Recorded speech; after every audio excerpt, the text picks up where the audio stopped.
Praise Lord. దేవునికి స్తోత్రం. హల్లెలూయా. Praise Lord. క్రీస్తునందు ప్రియ సంఘ బిడ్డలైన మీ అందరికీ హృదయపూర్వకంగా వందనాలు తెలియజేస్తున్నాం. ఘనుడైన దేవుని యొక్క నామమునకు మహిమ కలుగునుగాక. ఈరోజు ఈ విధముగా దేవుని యొక్క వాక్యాన్ని మనం ధ్యానించడానికి దేవాతి దేవుడు మనకిచ్చిన ఈ గొప్ప భాగ్యాన్ని బట్టి ఆ దేవతి దేవునికి నా నిండు వందనాలు తెలియజేస్తున్నాను. ఈరోజు దేవాతి దేవుడు మనతో మాట్లాడుతున్న అంశం ఏమిటంటే, ప్రతి ఆలస్యములో దాగి ఉంది ఒక ఆశీర్వాదం అనే అంశం మీదుగా దేవుని యొక్క వాక్యాన్ని మనం జ్ఞాపకం చేసుకుందాం. క్రైస్తవ జీవితంలో కొన్నిసార్లు దేవుడు మన ప్రార్థనలకు తగిన జవాబు ఇవ్వడం లేదు అని మనం ఎంతగానో చింతిస్తూ ఉంటాం, బాధపడుతూ ఉంటాం. అంత మాత్రమే కాకుండా ఇంత భక్తిగా బ్రతికినా, కన్నీరు మున్నీరైనా నా ప్రార్థన దేవుడు ఆలకించడం లేదు, నేను ఎంత భక్తిగా జీవిస్తున్నా ఎందుకో దేవుడు నా జీవితంలో ఆలస్యం చేస్తున్నాడు, ఉద్యోగం విషయంలో కానీ, లేక ఆర్థికపరమైన ఇబ్బందుల్లో కానీ, లేక అనారోగ్య విషయాల్లో కానీ ఎందుకో దేవుడు ఆలస్యం చేస్తున్నాడో అని చింతిస్తూ ఉంటున్నాం. అంత మాత్రమే కాకుండా పరిశుద్ధాత్మ దేవుని యొక్క సన్నిధానంలో చాలా విషయాల్లో మనం చింతిస్తూ ఉంటున్నాం. అయితే ఆలస్యంలో ఆశీర్వాదం దాగి ఉంది అనే విషయాన్ని ఈరోజు మనం తెలుసుకోగలగాలి. ఈరోజు నుంచి మన జీవితాలు మనం చూస్తున్నట్లయితే అంత రెడీమేడ్ కాలంగా మారిపోయింది. 30 రోజుల్లో ధనవంతులు అవ్వటం ఎలా అనే పుస్తకాలు కూడా ఉన్నాయి. 30 రోజుల్లో 3 భాషలు నేర్చుకోవడం ఎలా అనే పుస్తకాలు కూడా ఉన్నాయి. 30 రోజుల్లో ఇలా చూస్తే లోకములో ఇలాగ పుస్తకాలు చాలా ఉండి అమ్ముడిపోతున్నాయి. అలాగే కాకుండా ఇది ఏ కాలం అని చెప్పుకోవచ్చు అంటే, నూడిల్స్ కాలం. టిఫిన్ సిద్ధపరచబడాలంటే రాత్రంతా కూడా ప్రయాసపడి రుబ్బి పులుసుపెట్టి ఉదయాన్నే టిఫిన్ చేసేవారు. ఇప్పుడు అలా కాదుగా, ఇప్పుడంతా కూడా రెడీమేడ్ కాలంగా మారిపోయింది.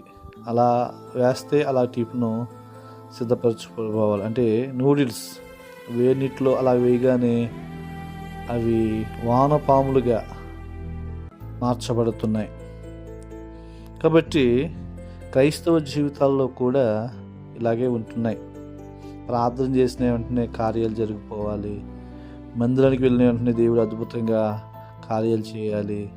ఇలాగా చూస్తే క్రైస్తవ జీవితంలో కూడా ఇలాగే ఆలోచన చేస్తున్నారు కదా. మరి దేవాతి దేవునికి ఉద్దేశం ఏమిటి? దేవుని యొక్క ఆలోచన ఏమిటి? దేవుని యొక్క ప్రణాళిక ఏమిటి అనేది ఎవరూ కూడా ఆలోచన చేయడం లేదు. దేవుని యొక్క చిత్తానికి తల వంచాలి, దేవుని యొక్క ప్రణాళిక ఏంటో మనం తెలుసుకోవాలి, దేవుని యొక్క అనుగ్రహం ఏంటో మనం తెలుసుకోగలగాలి. అలా తెలుసుకోగలిగినప్పుడు మనము ఆత్మీయంగా ఎదగడానికి, ఆత్మీయతలో ఎదురు చూడడానికి అవకాశాలు ఉంటున్నాయి. మనం కొన్నిసార్లు లోకానుసారంగా చూస్తే, ఒక ధనవంతుడైన తండ్రి ఉన్నాడు.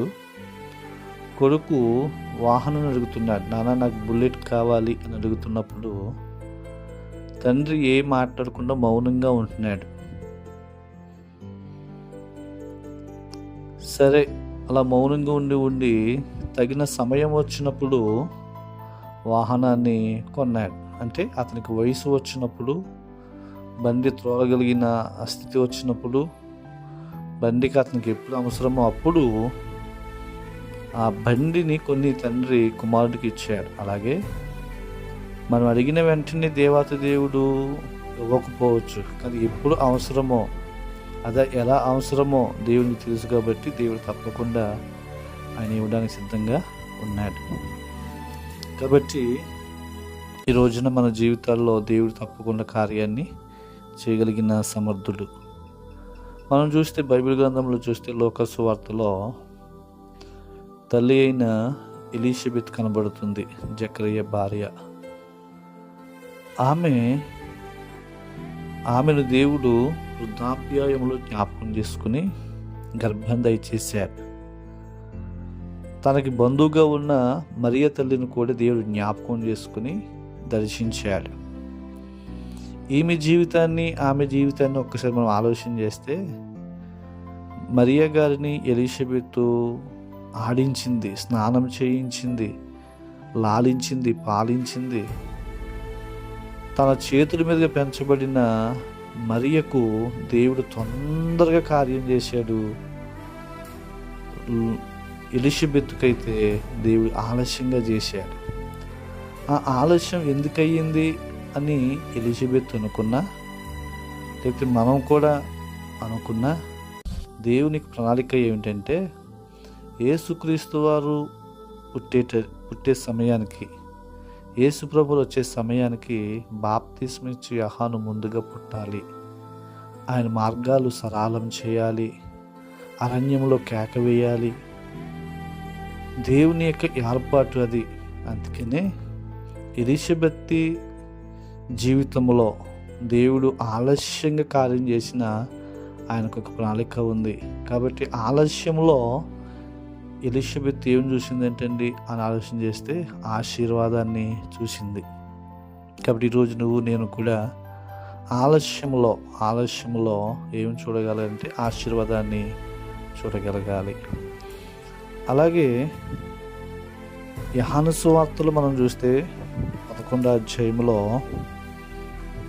అక్కడ కూడా దేవుని యొక్క అద్భుతాన్ని మనం చూడగలుగుతాం.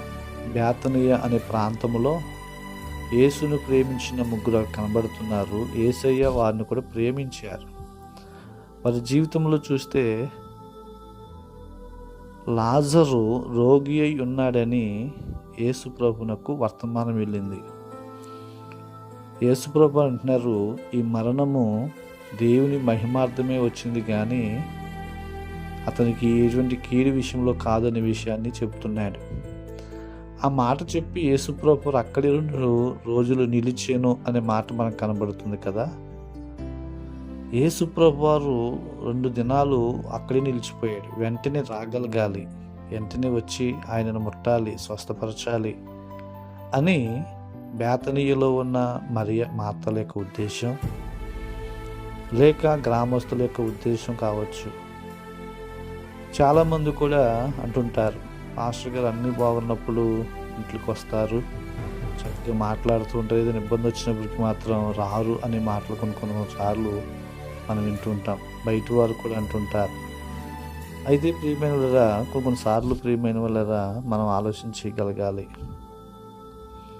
యేసు ప్రభు వారు ఎందుకు ఆలస్యం చేస్తున్నారు అని ఆలోచన చేస్తే, చిన్న బలహీనలు వచ్చినప్పుడే యేసు ప్రభు వచ్చి స్వస్థపరిస్తే యేసు ప్రభు యొక్క గొప్పతనం కానీ, యేసు ప్రభు యొక్క ఔన్నత్యం కానీ ఆ ప్రజలకు అర్థం కాని పరిస్థితిగా ఉంటుంది ఒక్కొక్కసారి. కాబట్టి యేసు ప్రభు యొక్క ఉద్దేశం ఏంటంటే ఆలస్యంగా వెళ్ళినక్కడ అద్భుతం చేయాలి, ఆశీర్వాదం చేయాలి, దీవెన చేయాలనే ఉద్దేశం.